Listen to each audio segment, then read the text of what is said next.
Medellín se toma la palabra. Una vez más en el Museo Pedronel Gómez de la ciudad de Medellín. Ustedes saben que pueden visitar en los días y horas en que está abierto al público. Vamos a hablar hoy acerca de algo muy, digamos, redundante. Conversar sobre la conversación. ¿Por qué es bueno conversar? ¿Cuál es el valor que tiene la palabra?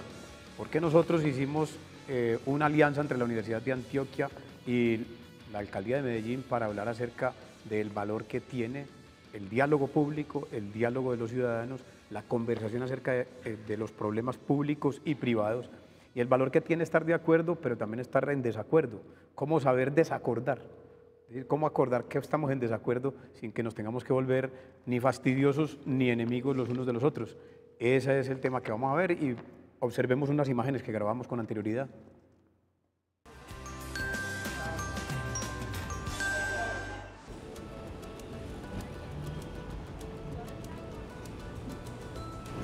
Hola, buenos días. Buenos días. ¿Cómo está? Bien, gracias a Dios. ¿De qué horas empieza a trabajar? Desde las 7, 7:30 de la mañana hasta las 6:30 o 7 de la noche. ¿Y cuántos hijos tiene usted? Una pareja. ¿Y son juiciosos sus hijos? ¿Le responden bien? Sí, estamos estudiando muy juiciosos. Me siento muy orgulloso de ellos.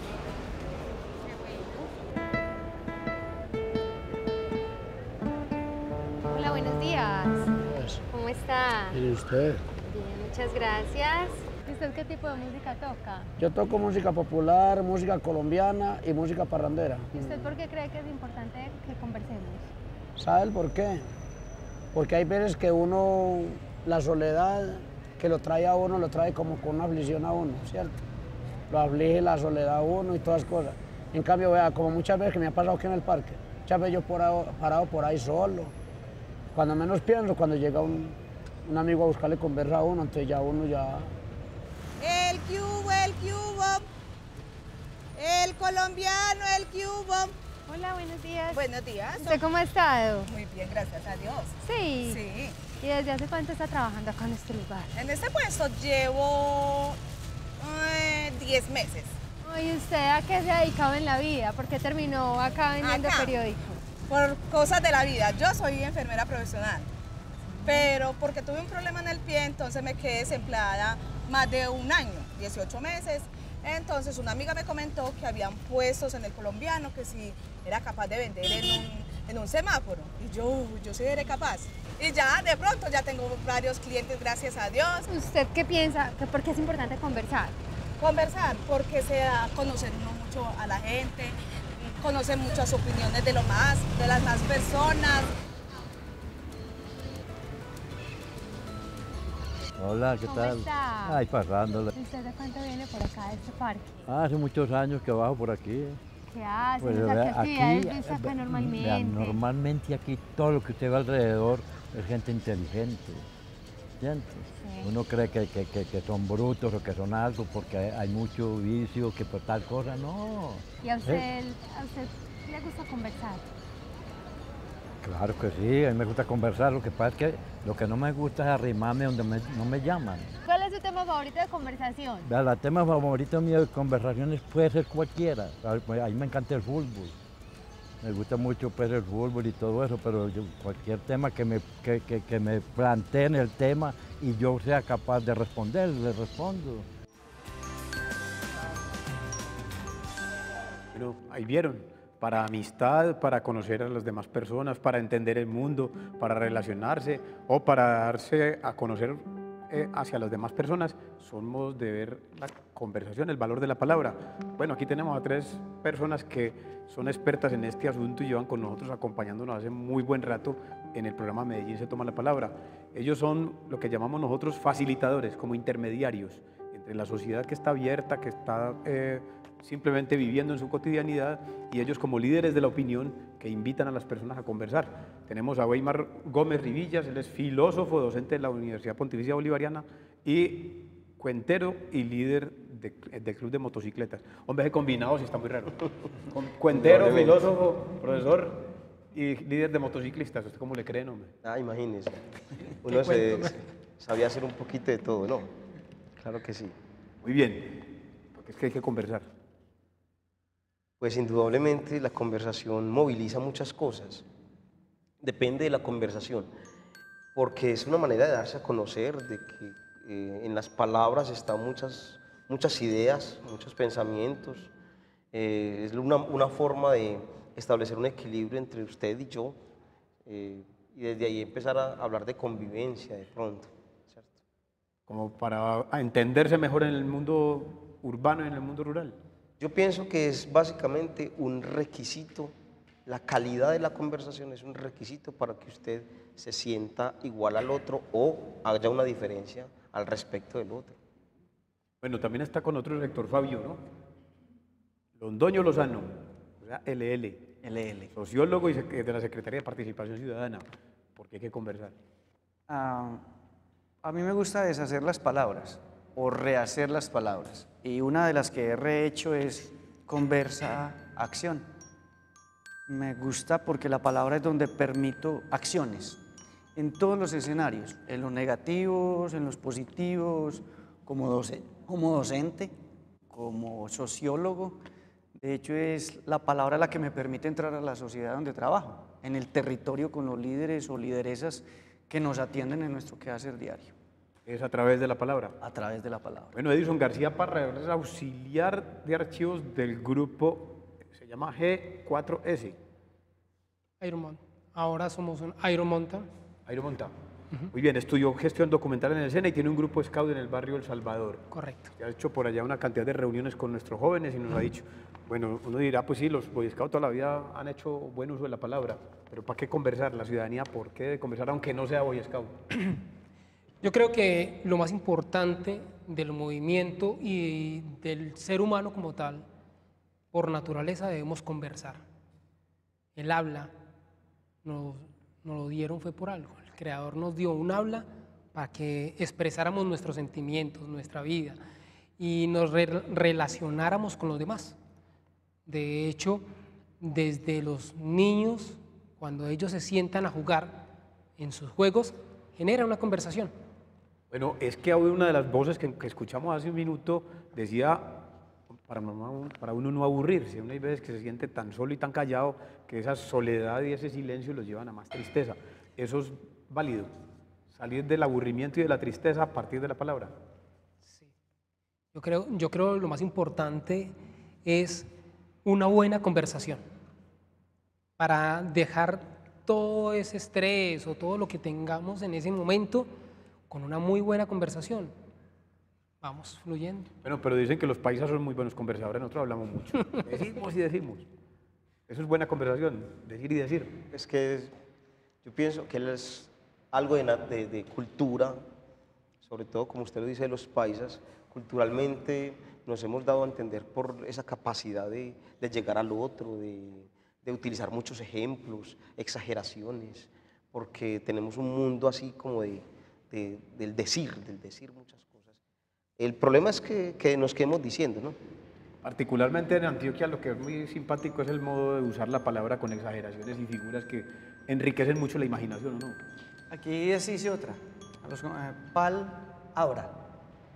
Y es lo que me ha servido trabajar en toda América Latina. Y si los antioqueños... Entonces, pal es para América Latina. Pal ahora. Habla ahora con la palabra.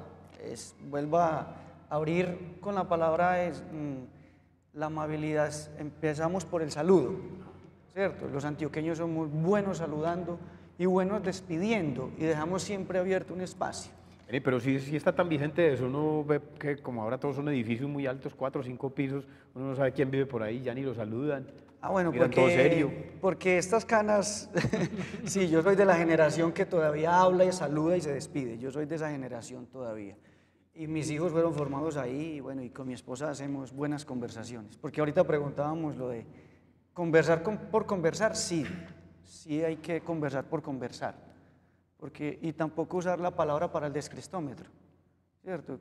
Porque somos profesionales o cierto estatus o cierto rango, entonces no nos juntamos a hablar porque la palabra también tiene estatus, pareciese. Sí, pues por ahí había unos programas que en estos días decían 5 o 6 términos que no los entendía nadie, pero eran nuevos en el léxico porque son traídos del inglés, y entonces la gente que veía estaba hablando muy elegante. Pero tocaste algo muy importante, profe, y es antiguamente se usaba mucho la conversación y la palabra y todo se daba.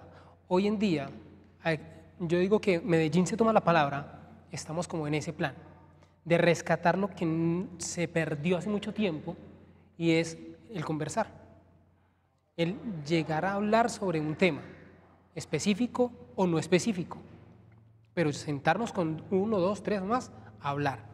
Pero bueno, puede ser que no haya tanto uso de la palabra oral, pero sí hay un rescate de la palabra escrita a través de la internet, por ejemplo.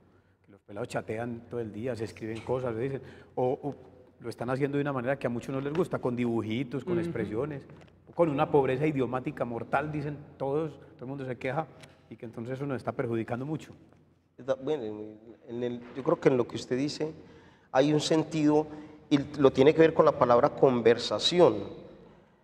Porque la palabra conversación también la hemos entendido, en la filosofía se ha entendido también como conversión,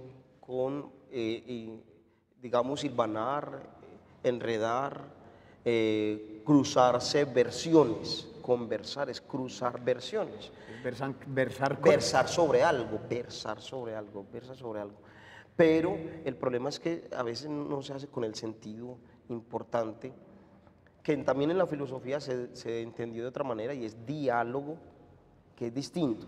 Yo puedo conversar sin ningún sentido y hablar de muchas cosas, pero eso no siempre es un diálogo, porque diálogo, utilizando lo que hace el profesor, de mirar la etimología, digamos, de la palabra, diálogo es el encuentro de dos logos, es decir, dos personas racionales que buscan algo. Hay gente que no busca nada en la conversación. Nosotros hicimos un experimento a ver qué tal estaba la gente, a ver si le gusta conversar o no, y vean los resultados.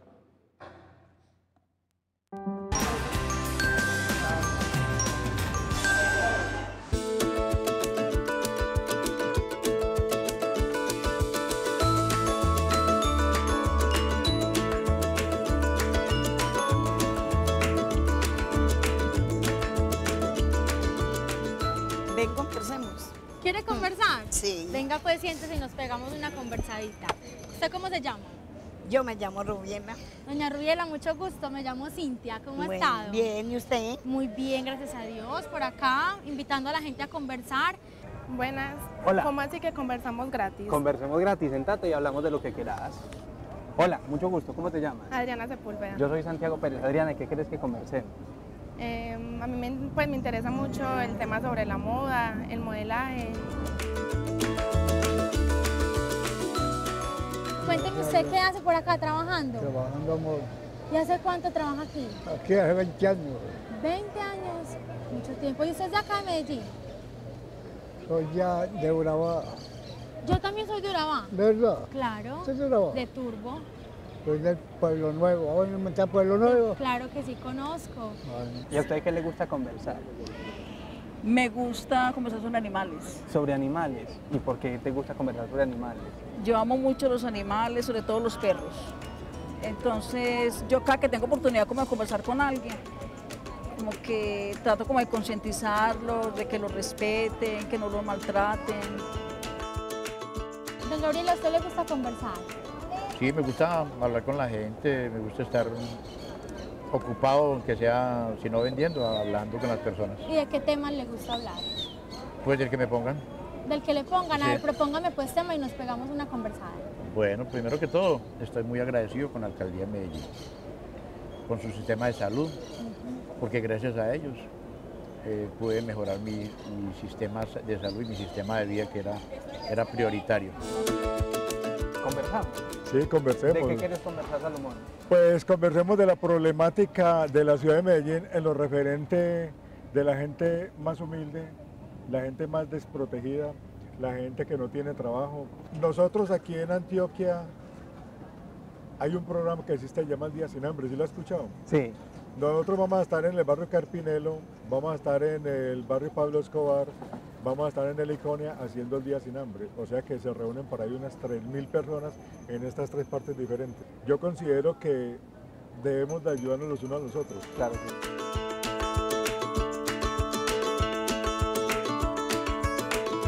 Bueno, don Gabriel, muchísimas gracias por conversar conmigo. Ha sido un placer. Ha sido un placer conocerlo. Inmensamente agradecido con la ciudad, esta es mi ciudad.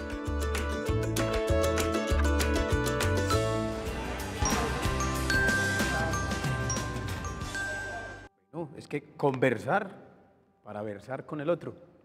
Entonces ahí dicen, uno dice, de la primera vez que escuchamos decía, es que conversar lo hace sentir a uno vivo. ¿Sí es cierto?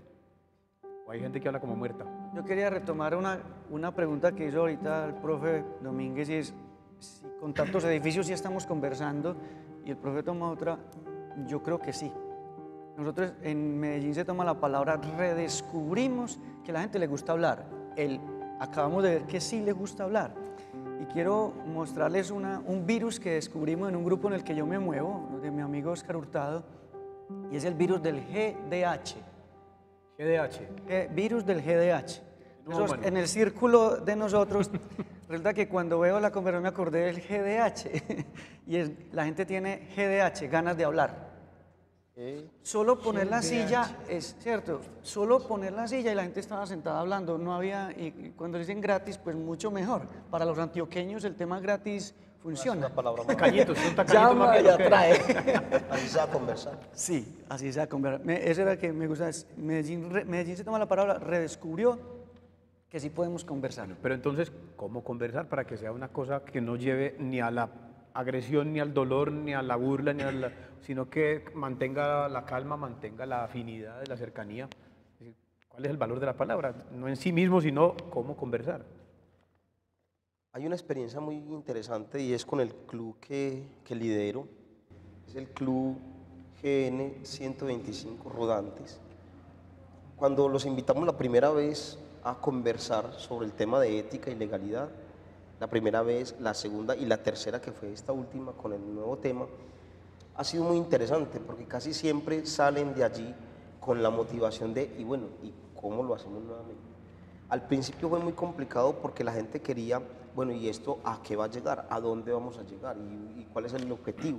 Que fue más o menos el mismo sentir cuando inició el proyecto de Medellín se toma la palabra. Todos los facilitadores que empezamos era, bueno, ¿y esto para qué? Pero fuimos descubriendo la importancia de no, venga, simplemente sentémonos a hablar, porque la gente no lo hace, o porque no hay espacios para hacerlo, porque hay muchas cosas que nos limitan conversar o versar sobre algo. Yo digo que algo muy casual con lo que Weimar comenta, fue una experiencia que me pasó cuando Weimar llevó la primer charla o conversación al club. Yo hacía parte del club en ese entonces.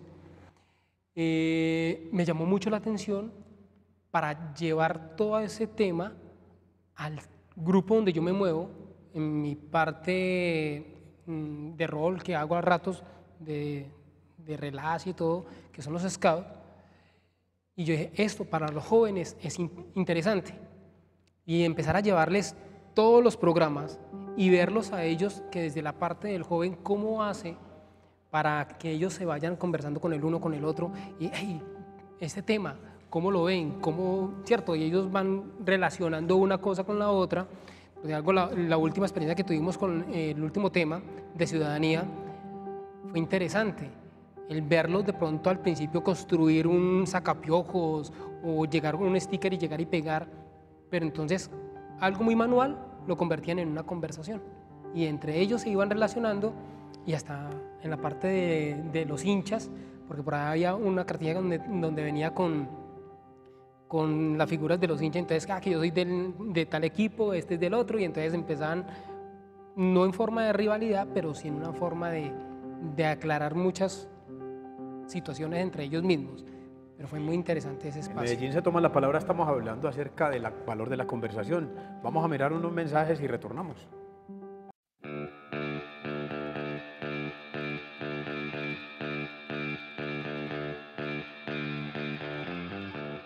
La palabra es lo que nos define como seres humanos, por lo menos en tres formas muy importantes. La primera, marca el avance de la evolución.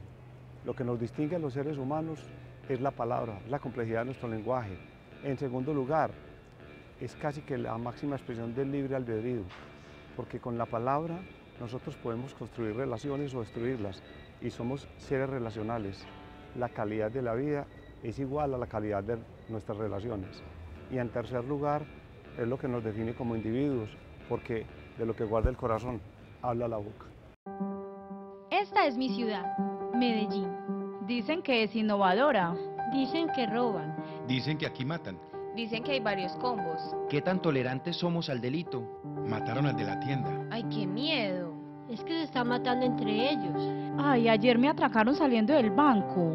A mí me da miedo salir de noche. No, eso pasas en el morro. ¿Oíste la balacera de anoche? Yo pago vacuna para que no me maten. Es que aquí todo el mundo paga vacuna. En Medellín vivimos con miedo. ¿Y el Estado? ¿Conocemos la ley? Conocemos nuestros derechos y deberes. ¿Ejerzo mi ciudadanía? Confío en la policía. ¿Confío en el Estado? Yo también soy el Estado. Querer acabar el miedo con violencia es pretender curar una enfermedad con otra enfermedad. Héctor Abad Gómez. ¿Cuándo dejamos de creer? ¿Qué podemos hacer? La esperanza es como el miedo, se contagia. En Medellín somos solidarios. Aquí tenemos buenas ideas. Somos críticos y propositivos. En Medellín somos amorosos. Aquí reconocemos lo bueno y actuamos contra lo malo. ¿Y tú, cómo contribuyes a que en Medellín vivamos mejor? Yo juego limpio. Yo denuncio. Yo hago música. Yo converso sin juzgar. Yo me tomo la palabra. Yo me uno. Yo aprendo. Yo reacciono. Yo respeto. Yo me pongo en los zapatos del otro. Así como nos han educado para la violencia, podemos educar para la no violencia, para perdonar. La violencia también nace de la palabra. ¿Cuál es tu palabra transformadora? Tómate la palabra.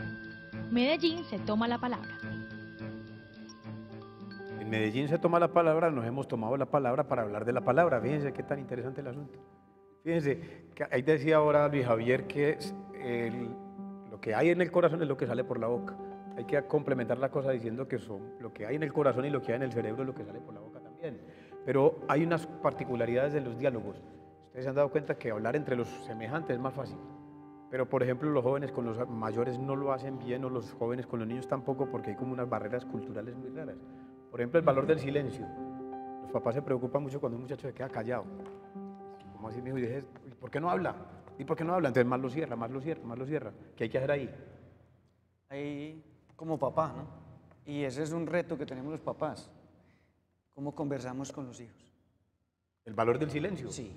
¿Cómo entendemos? Además, porque nos ponemos en el papel de saberlo todo también, como si nos las supiéramos todas. Aquí quiero contar anécdotas de mi hijo Daniel. Me enseñó a los 30 años a escuchar reggaetón. ¿Los 30 años de Daniel o los tuyos? Míos. No, todavía no. Daniel me dijo, papi, es que usted no me escucha. Venga, escuche conmigo un reggaetón y verá que sí es posible que el reggaetón sea música. Y paralelo a eso estaba el maestro Héctor Ochoa diciendo el reggaetón sí es música. ¿Cierto? Entonces, en ese momento entendí que debía quedarme callado para escuchar a mi hijo, que ya tenía razones y argumentos para decirme, hey, escúchame, que es la otra parte de la conversación o del diálogo, ¿cierto? Es quién escucha. Claro, y entonces hay veces la gente dice, no, es que mire ese muchacho muy rebelde, es que uno le pregunta y no contesta. Mire cómo se queda callado. Pero uno diría ahí que el silencio es fundamental en cualquier nivel, digamos, o etapa de desarrollo de vida, porque es la posibilidad de usted escucharse a sí mismo y decir, vení, ¿yo de qué estoy hablando? ¿Qué es lo que estoy diciendo? Como hacerse una retroalimentación importante en revisar que sobre aquello en lo que estoy versando sea coherente. No se trata de conversar únicamente por conversar. Yo estoy de acuerdo en que yo converso, pero es porque quiero darle un sentido a algo. Pero si se tratara de decir palabras, entonces estoy hablando, vociferando de alguna forma, por decirlo así. Y a un sentido a sí mismo. Sí, démosle un sentido. Cuando uno tiene sentido de sí mismo y entiende que vale algo, es capaz de empezar a buscar el sentido de los demás también. Llegar a algo, yo quiero por lo menos decir algo coherente. No se trata de decir palabras. Eso sería glosolalia, lo llaman así los especialistas. La glosolalia. No se trata de decir palabras, sino palabras con sentido, ideas concretas, porque es que desde ahí es donde uno puede hacer una conversación sana. Pero también hay una parte de la conversación que es muy valiosa, además de los silencios, por ejemplo, el tono. Entre nosotros decimos, no es que es el tonito, es el tonito. Sucede muy habitual. Los jóvenes en sí son muy callados. Nosotros tenemos de pronto el concepto por adultos y todo de que es más fácil uno callar, escuchar para poder saber lo que vamos a hablar. El joven no. El joven lo que hace es, dice como siente las cosas y las expresa como es. ¿Sí? Ellos van hablando tal cual, pero...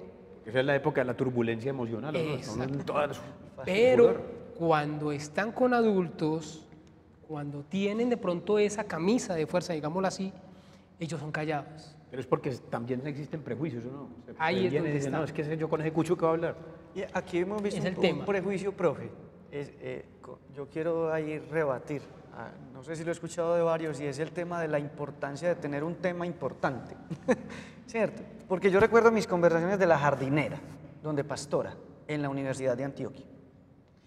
Pastora en la cafetería que llamábamos nosotros de Guayaquil. De Barrientos, la Plaza Barrientos de la Universidad de Antioquia. Para cierta edad y cierto color de cabello eso sería sin importancia. Pero resulta de que de esa jardinera salieron los mejores amigos que hoy tengo en mi adultez. ¿Era con importancia esa conversación? Sí o no. Yo creo que no hay que tener un tema tanto, porque uno de hecho ya está adquiriendo razones para tener temas. Pero hay un secreto del tema y es que es el que amarra. El secreto del tema es el que mantiene unida la conversación, porque si no, la gente dice, oye, estoy viendo aquí. Sí, claro que sí. Pero el entrar del adulto a hacer en cierta conversación con los jóvenes, voy al tema como estábamos hablando ahora, el silencio en la conversación, es lo que me ha llevado, por ejemplo, el caso que tengo en el grupo con los scouts, y es que yo les pregunto a los jóvenes qué hacen, o quiero entablar una conversación, y a veces le toca a uno pescarle las palabras o sacárselas con anzuelo, porque son muy pocos dados a conversar en algunos temas, ¿cierto?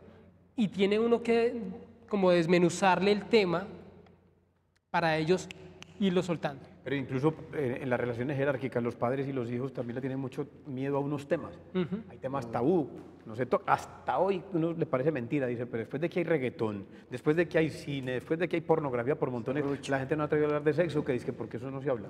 Pero hay otros temas, por ejemplo, cuando el pelado se ha metido unas trabas o se ha metido una rasca, cuando ha robado en una casa, cuando ha hecho lo que llaman un mal, no se atreven a conversar porque es como que ya viene la sanción, ya, y no entran en diálogo. Y yo he leído en más de una historia de vida de los jóvenes que han estado en esas situaciones, es que el no haber podido conversar sobre eso les ha causado una amargura tan fuerte que los pone a huir.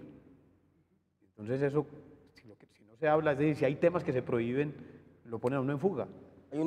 Usted acaba de mencionar una cosa, profe, muy importante, y es la identidad con el otro como, no digo requisito, pero sí como motivación para la conversación.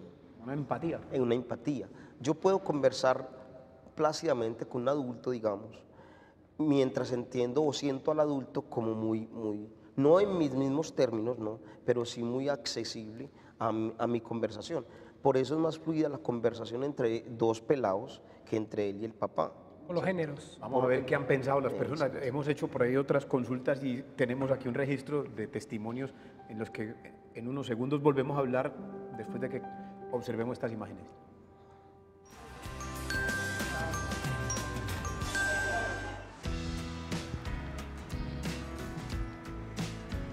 Buenas. Hola, buenas tardes. ¿Cómo está? Bien, ¿y usted? Bien, ¿qué ha hecho? Pues bien, aquí trabajando, dándole la ronda a este barrio. ¿Y qué? Entonces dándole muy duro a la bicicleta. Sí, aquí vea, dándole a esto para arriba y para abajo. Esa es su compañerita de... Esa es la compañerita la que me acompaña a los recorridos y a estar volteando para arriba y para abajo. ¿Y a usted por qué le parece importante conversar? Porque quizásmente pues me gusta ser como de un ambiente animoso, no mostrar cara aburrido ni nada, y no darle fuerza a la gente. Buenas tardes. Buenas, ¿cómo está? Bien, gracias. ¿Y usted? Muy bien. ¿Y cómo va toda la familia? La familia, bien. ¿Qué es lo más rico de trabajar acá como vigilante en este edificio? Lo más rico que me parece, y por eso me gusta mucho este trabajo, es poder servirle a la gente. ¿Y usted cree que por qué es importante conversar? Es importante conversar porque muchas veces necesitamos de las demás personas. en el momento en que de pronto queramos ser escuchados. Buenas tardes. Buenas tardes. ¿Cómo están? Muy bien, gracias. Me alegra mucho. ¿Y desde hace cuánto está trabajando acá? 2 años. ¿Y 2 años. contenta? Súper. Sí. Yo vivo muy feliz en mi trabajo. ¿A usted le gusta conversar?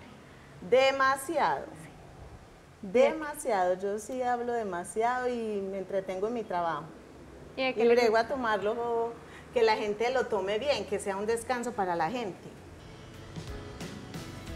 Hola, buenas tardes. Hola. ¿Y qué está haciendo ahí? Acá, trabajando. Sí. Haciendo un arreglo de un vestido. ¿Y desde hace cuánto te dedicas al...? Ay, toda la vida. Sí, a ser toda la modista. vida, sí. ¿Y por qué te gustó? Pues porque te llamó la Inicialmente por mi mamá. atención. ¿Y de qué te gusta conversar a vos en la vida? De todo. De todo, además acá. Claro. Claro, y pues vienen personas que son de mucha edad. Entonces también me cuentan a una historia. Muy bueno lugar. Y como ya todas las escucho, entonces son matadas acá. Hola, buenas tardes. Hola, ¿cómo me le va? Bien, ¿y usted qué ha hecho? Muy bien, gracias. Cuéntame qué es lo que más le gusta de su trabajo. Sí, compartir con la gente. ¿Y por para qué? mí, no sé, digamos, eso hace más llevadero el trabajo. Para mí, me hace más llevadero el trabajo. Compartir con la gente, uno se ríe, me hacen reír, tal cosa. Yo les he hecho cualquier chiste. Entonces. Usted que comparte con tantas personas, ¿le gusta conversar? Me encanta. Sí, me encanta, me encanta. ¿Y usted es feliz con lo que hace? Yo sí. Eso sí, 100%. Yo hago las cosas. A mí me dicen, Marta, ¿usted no te cansas? Usted todo el mundo, en todo momento estás trabajando, está en la calle llevando domicilio. Yo no. Yo sí me canso, soy humana, pero es que cuando hago las cosas con amor, y a mí me gusta hacer las cosas, para mí eso es muy fácil, es como más llevadero.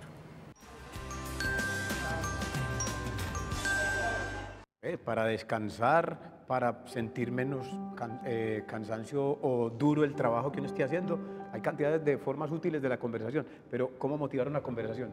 Ahora decías que si uno no tiene una empatía con la persona, es como muy difícil, pero entonces si uno va en un bus, o en el metro, o en un taxi, tiene primero que pedirle permiso a la persona y usted quiere conversar conmigo. No, yo creo que la empatía se siente en esas primeras palabras que usted diga. La carita que pone el otro. Sí, muchas veces sí, uno se predispone, o la carita o las primeras palabras que cruza con el otro son un detonante como para que la conversación siga o no. Uno sabe, dice buenos días ya el tonito. Eso, uno ya sabe el tonito que le ponga a la respuesta, uno dice, podemos conversar. A otros habría que sacarle un poquito más las palabras, como decía Edison ahorita con ganzúa, como se dice, pero puede ser una motivación, un inicio de sentir cómo me siento yo, digamos, ¿no? cómo entiendo al otro para poder conversar. Pero es que, y es importante cuando lo que dice Weimar es, ¿cómo llego yo a entablar una conversación con alguien cuando desde la mirada de pronto es tan fría que uno siente que uno dice, no puedo entrar ahí, ya no puedo entrar. O hay cosas que no puedo decir. Con esta persona hay no hay temas que no puede tocar. Que no puedo tocar, pues no puedo hablar de ciertas cosas. No. Nosotros somos de una cultura muy particular que a todas las personas le tenemos un nombre cariñoso. Entonces, cuando ya usted dice el nombre de pila, esto ya se previene y dice, este ya me dijo Eduardo, algo me va a decir. Tenemos que hablar. Tenemos que hablar. Y ya con eso, tonito. El tonito. Bueno, pero normalmente en su cotidianidad que hacen de mediadores de la conversación, ¿cómo han encontrado formas de entrarle a la gente para conversar? Bueno, traigamos a este grupo de personas y hagamos una tertulia. ¿Cómo se hace eso? Un reto. También, otra palabra que recordé, esa sí la recordé porque no es mía, ni es de la construcción. Nosotros practicamos mucho la oratoria, pero la escuchatoria no. Entonces ahí que teníamos retos de conversar y en los grupos, cuando GDH, ¿cierto? Cuando yo llego donde un líder y yo empiezo por escucharlo, ¿cómo estás? Esa es mágica, esa entrada es mágica, ¿cierto? Ajá. Y si yo lo escucho bien, yo sé por dónde, además porque yo soy consciente de la pregunta que le estoy haciendo, ¿cierto? Porque yo llegué a un escenario de conversación y digo, aquí no hay ambiente para seguir conversando del tema que traía hoy. Por ejemplo, una habilidad que debemos adquirir nosotros los que lideramos grupos. No hay ambiente, pero esta señora está enferma o tuvo problemas, se le nota en el rostro porque llevo varias conversaciones y hace poco estoy practicando la escuchatoria. Eso es... Escuchatoria, está bonito el término nuevo. La auditoría decíamos en otros tiempos. Sí. Saber oír. Eso, que es del Pero coaching. ese es un buen escuche. Y hay una escuchatoria y oratoria, cuando empiezo conferencias o talleres, yo soy responsable de lo que digo y usted es responsable de lo que escucha. Los dos somos responsables, partiendo de que los dos somos responsables, pero siempre la escucha, que debe ser paralela a una buena conversación. En ese sentido hay un filósofo llamado Ludwig Wittgenstein que habla de los juegos del lenguaje. Mi mundo va hasta donde vaya mi lenguaje. Y el juego del lenguaje es esa conjugación de ideas, de palabras que usted tiene, que salen de acá, en donde, como es tan particular, y él lo llama lenguaje privado, posiblemente si usted no lo tiene suficientemente claro, lo puede decir, el otro tiene la libertad de entenderlo como el otro. Claro, esos juegos de lenguaje que salen de aquí, pero también de la cultura, y ahí entre esos de la cultura están, por ejemplo, la actitud. Decíamos del tonito, pero también, por ejemplo, un profesor de español que dice, aquí tiene que conversar todo el mundo, porque si no pierden la materia, ¿quién va a conversar? Con el tono. Con el tonito. O el papá, es que aquí a la hora del almuerzo se conversa. Es intimidación.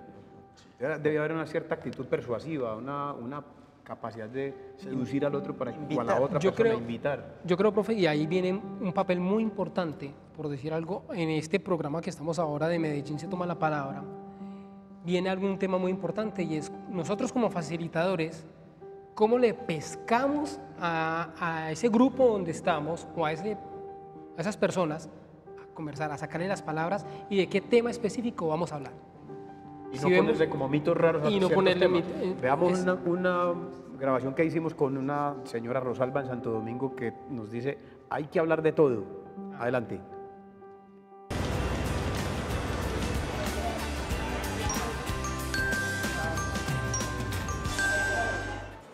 Don Manuel, no pases tan serio. Viene usted, ¿qué tal? Bueno, mi nombre es Rosalba Cardona.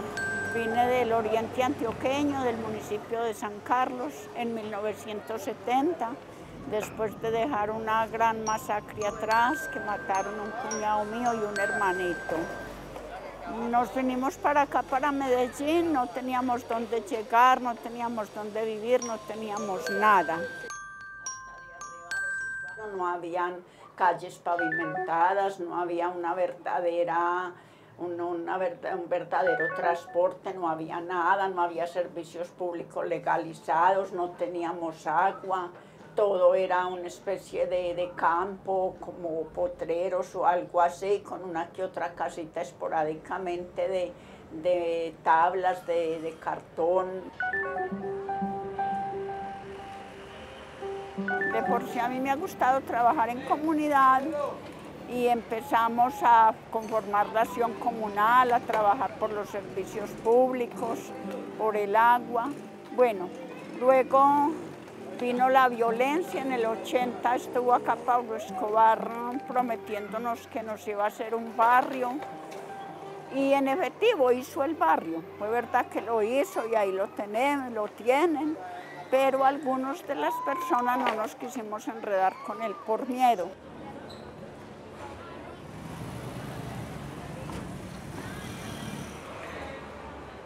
Y ya por último, en eso de los 90 al 2000 estaba la violencia en su pleno apogeo en Medellín y en la Comuna 1 sobre todo, o en todas las comunas de Medellín.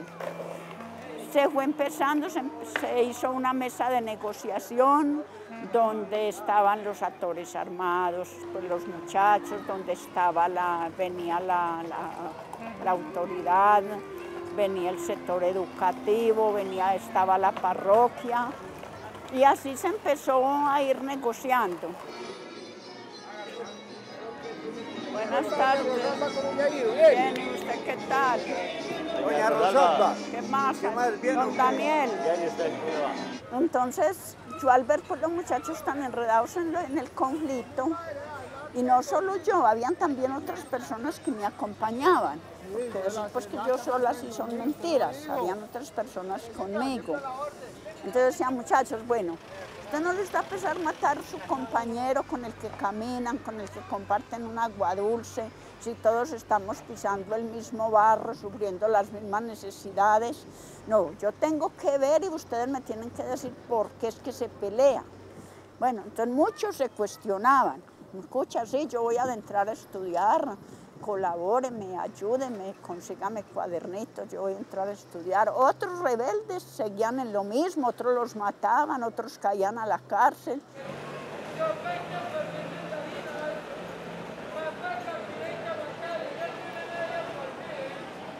Una vez los veía armando un explosivo, entonces les dije yo, muchachos, vea, invirtamos eso en un laboratorio en el colegio, inviertan esa inteligencia de ustedes tan enorme, tan grande, para que lo utilicemos en biología, que hagamos un laboratorio en el colegio donde ustedes puedan expresar y explotar a la ley pública toda esa inteligencia, muchachos, que se está perdiendo, por Dios.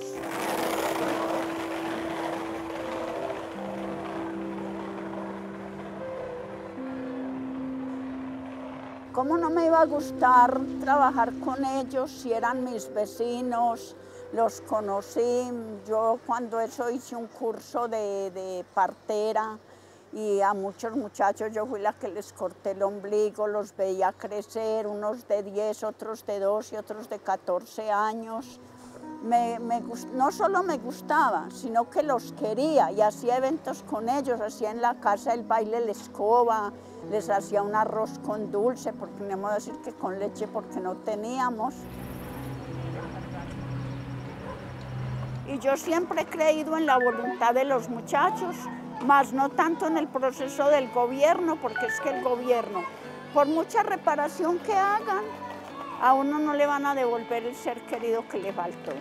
Y eso es cuando la hacen. Y los muchachos son los muchachos de la comunidad que están ahí con uno, malos o buenos, uno los siente como sus hijos.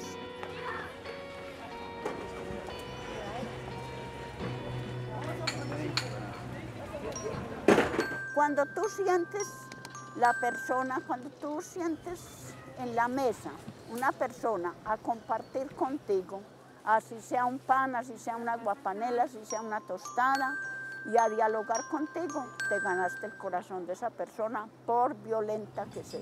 Puedes contar que ya va a estar contigo en la convivencia, en la vida comunitaria y que lo vas a amar.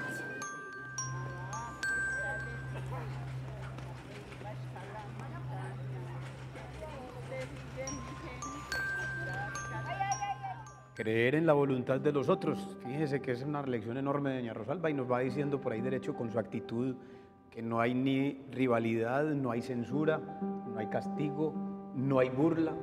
Está acatando, fíjense qué tan interesante eso para que una conversación pueda fluir con toda la dinámica y la tranquilidad. Es decir, que el otro no se sienta invadido, sin su permiso.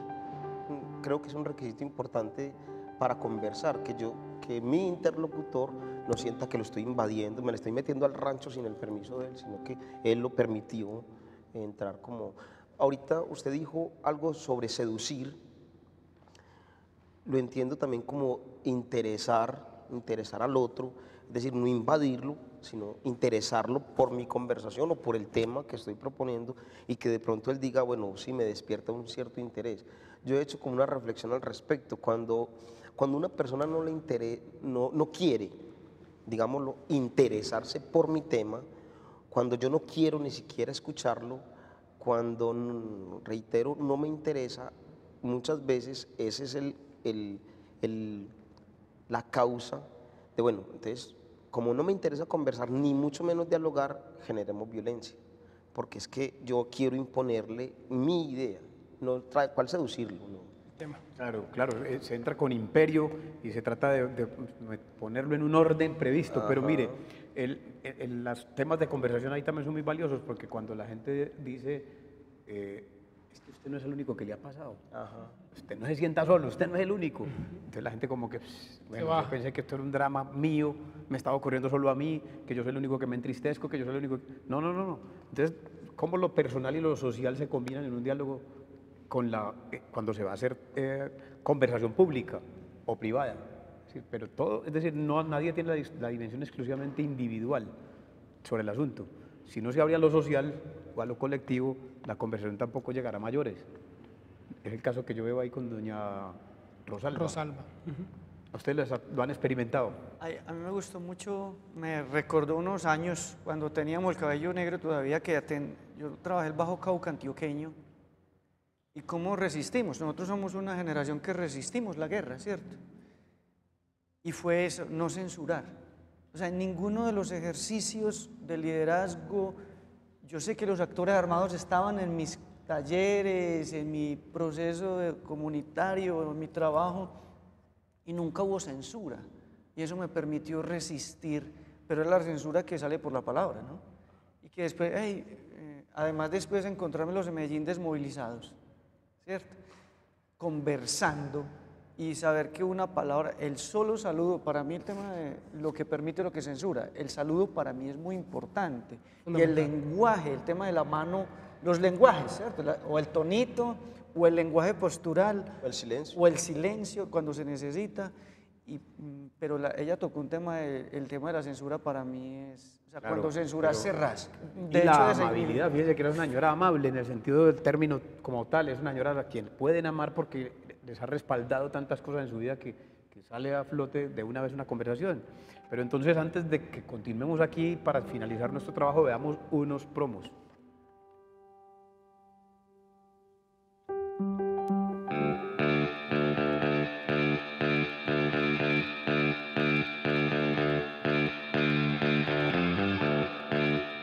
Yo identifico dos obstáculos que realmente están impidiendo que se pueda dar una conversación auténtica, una conversación, digamos, limpia con el otro.